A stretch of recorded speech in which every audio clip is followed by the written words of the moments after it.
사랑의 아버지 하나님, 봄 향기가 물씬 피어나는 아름다운 계절을 저희들에게 주시니 감사합니다. 우리가 주변을 돌아보고 내 자신을 돌아보면 항상 감사할 일밖에 없다는 사실을 또 깨닫게 해주십니다. 이 아침 주님의 사랑으로 감사를 더욱 뜨겁게 체험하고 주님의 자비하심으로 주의 평강을 누리는 우리 모두가 되게 하여 주시옵소서. 아버지 하나님, 저희들의 신앙을 순전한 신앙으로 만들어 주시기 원합니다. 저희 또한 순전한 신앙의 주인공이 되기를 사모하고 열망하기를 원합니다. 너희들이 어린아이들과 같이 되지 아니하면 결단코 천국에 들어갈 수 없다고 하신 말씀처럼 저희들 순전하고 순결한 신앙의 주인공들이 되어 이 땅을 예수님의 나라로 만들어가는 주인공들이 되게 하시고 항상 주님을 위해 일하는 우리의 신앙의 모습을 통해 많은 이들에게 선한 영향력을 끼치는 신앙인이 되게 하여 주시옵소서. 예수님의 이름으로 기도하옵나이다. 아멘.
기도로 여는 하루, 하누리교회 윤창용 목사입니다. 오늘의 본문은 다윗이 사울의 칼날을 피해서 도망을 다닐 때의 일이었습니다. 이 도망을 다닌다고 하는 일은 굉장히 힘들고 어려운 일입니다.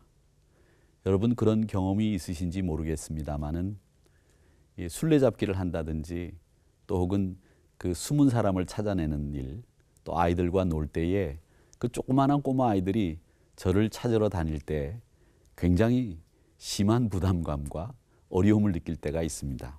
다윗은 그렇게 도망을 다니면서도 사실은 백성들의 재산이나 생명, 식량 이런 것들을 보호하는데 총력을 다했습니다.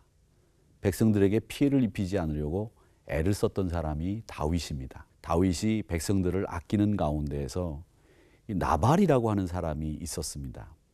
이 사람은 다윗의 보호 아래서 양떼들을 잘 키우고 재산을 불려가고 있었는데 다윗이 이 나발의 양털을 깎는 날 나발에게 식량과 군사들의 필요 물품을 채워달라고 하는 요구를 하게 됩니다. 나발은 그동안 이 다윗의 군사력을 힘입어서 어쩌면 다윗의 군사가 곁에 있었기 때문에 자신의 재산이 절대 보호를 받으면서 부를 축적해 갈 수 있었는데 이 나발이라고 하는 사람이 이 부를 축적해 나가는 과정에서 다윗의 도움은 아마 안중에 없었던 것 같습니다. 다윗은 그런 것을 모른 채 나발의 양털 깎는 그 축제일에 군사들의 필요를 좀 도와달라고 하는 이야기를 하게 되는데 이런지야 이 나발의 거절로 다윗은 당황하게 됩니다. 다윗은 굉장히 화가 났습니다. 광야 생활을 하면서 도망자의 신세로 살면서 내가 백성들을 위해서 얼마나 애를 썼는데 그 신경 쓰고 애씀이 싹 무시당하는 것 같아서 다윗은 자기 감정을 추스리지 못하고 군사를 일으켜서 나발을 당장 죽일 마음을 가지고 행동에 옮기기로 결정을 했습니다. 그런데 그때 이런 광기로 치닫는 이 다윗에게 나발의 아내로 이 다윗의 길을 가로막는 사람이 있었습니다. 그 사람이 바로 아비가일입니다. 나발의 아내인 이 아비가일은 자기 종들에게 전후 사정을 들은 후에 사태의 긴박함을 파악을 하고 급히 음식을 준비해서 광야에 있는 다윗을 찾아왔습니다. 그리고는 급하게 나귀에서 내려서 다윗 앞에 엎드려서 이렇게 간곡히 부탁을 합니다. 제발 부탁드립니다. 참아 주십시오. 나발이라고 하는 사람의 인생은 그 이름처럼 미련한 인생입니다. 당신이 상대할 그런 가치가 있는 인물이 아닙니다. 그를 처치해 봐야 그렇게 도움이 될 일이 없습니다. 그렇게 이야기를 하면서 이 아비가일은 다윗을 달래고 또 달랬습니다. 결국 이 아비가일의 만류에 다윗은 정말 참을 수 없는 분노를 잘 참아내고 그 어려운 사태를 슬기롭게 극복하게 됩니다. 미련한 나발의 아내인 아비가일이 이렇게 지혜롭다고 하는 것은 어떻게 보면 하나님께서 우리에게 보여주시는 지혜로운 사람의 유익이 어떤 것인지를 우리로 잘 알게 하는 말씀입니다.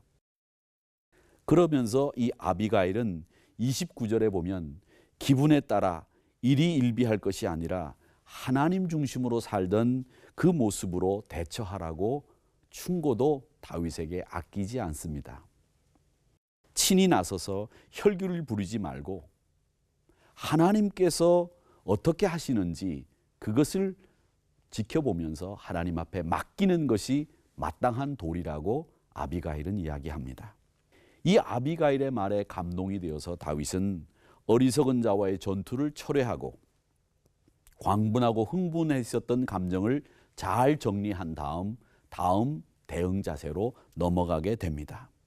만약 다윗이 나발을 죽였다고 한다면 다윗은 제2의 사울이 되고 말았을 겁니다. 그런데 이 아비가일은 다윗의 흥분된 혈기, 감정을 가라앉힙니다. 잃어버린 다윗의 분별력을 회복시켜 줍니다.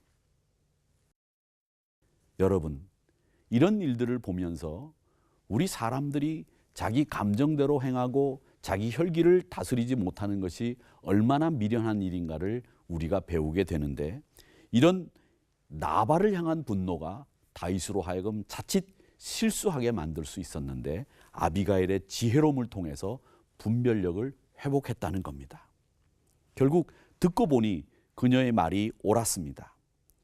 자기 힘은 적을 무찌르라고 하나님이 주신 힘이지 자기 분노와 혈기를 다스리고 그것을 풀라고 주신 하나님의 권능이나 힘이 아니었다고 하는 사실을 이 다윗은 깨달았던 겁니다. 다윗은 바로 이 아비가일을 통해서 지혜를 배우게 됩니다. 아비가일을 통해서 이 본문에 보면 이 다윗은 새로운 마음가짐을 갖게 됩니다.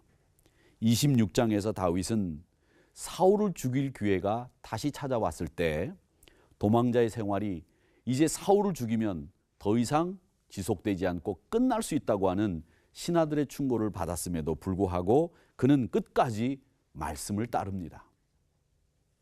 또 그가 아들 압살롬에게 쫓길 때 그를 따라오며 저주하던 시므이를 어떻게 대합니까?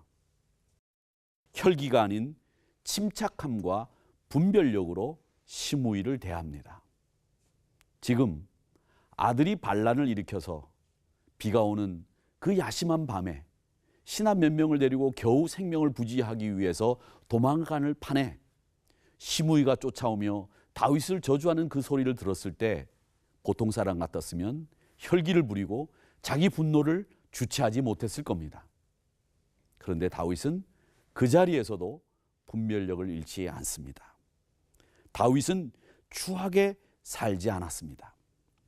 39절을 보면 하나님께서 나발을 심판하자 그 소식을 들은 다윗은 어떻게 이야기하는가 하면 나발에게 당한 나의 모욕을 갚아주사 종으로 악한 일을 하지 않게 하신 여호와를 찬송하노라. 이렇게 고백합니다. 여러분, 다윗을 통해서 우리가 배우는 교훈은 무엇입니까?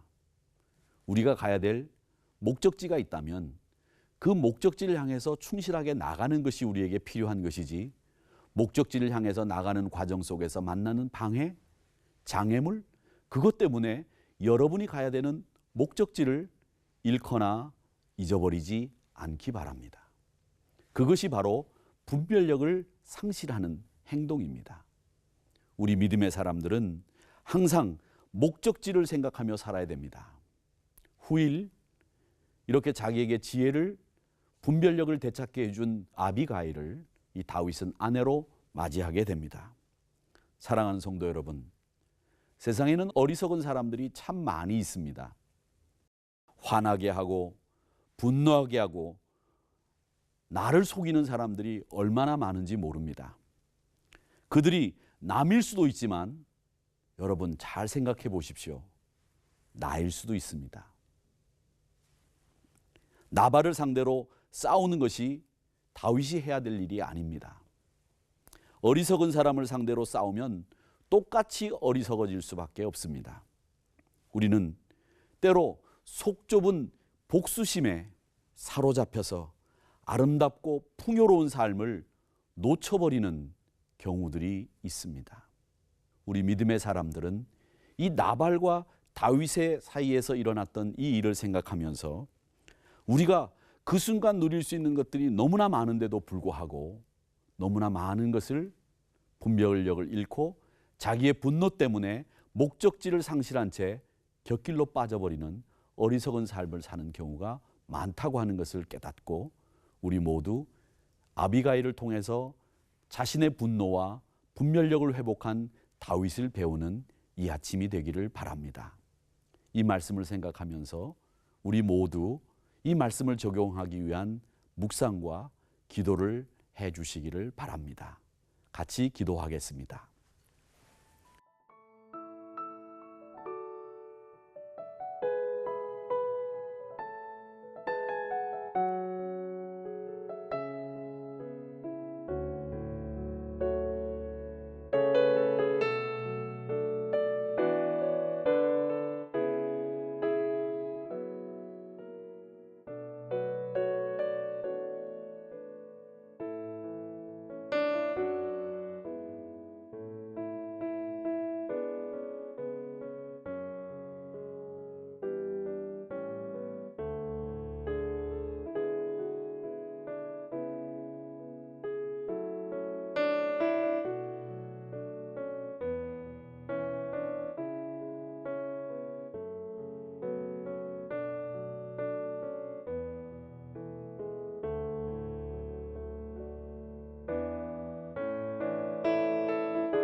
아버지 하나님, 세상은 참으로 자신의 분노와 자신의 생각만을 위주로 살아가고 있기에 분별력 없는 판단과 분별력 없는 정죄로 치닫고 있습니다. 하나님 아버지, 아비가일의 지혜로움을 통해 다윗이 분별력을 잃지 않고 자신이 가야 될 목적지가 어디 있는지를 깨달은 것처럼 저희들도 사사로운 것 때문에 우리가 가야 될 목적지를 상실하거나 잃지 않고 분명하고 확실한 믿음의 길을 걸어가는 신자 되기 원합니다. 오 주님, 저희들을 붙잡아 주셔서 말씀대로 살게 하여 주시옵시고 우리의 본래 가야 할 목적지가 어디 있는지를 분명히 하는 신앙의 삶을 살게 하여 주시옵소서. 믿음의 주, 온전케 하시는 이인 예수 그리스도를 바라보며 살아가는 저희들이 되게 하여 주시옵소서. 감사합니다. 오늘 하루도 말씀대로 그리스도의 향기 나는 삶을 사는 저희들이 되기를 원하며 예수님의 이름으로 기도합니다. 아멘.